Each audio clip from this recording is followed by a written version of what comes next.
Hey guys, in this video I will be show you how you can edit code on CapCut. So here I'm using CapCut for PC. So how to use CapCut to create video easily or say just for fun. After you downloaded the CapCut app, just open and click new project on the CapCut mobile.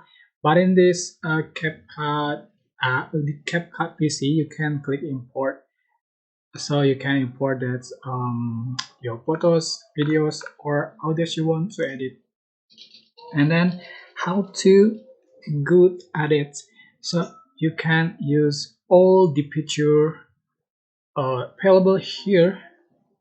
So you can add the audio, text, sticker, effect, transition, filters, and you can add the overlay.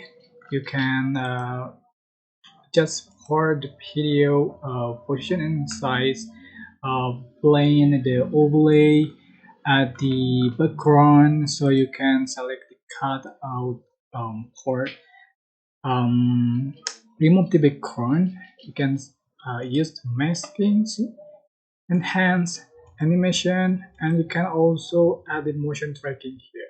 So you can check out the preview panel, timeline, and toolbar feature here.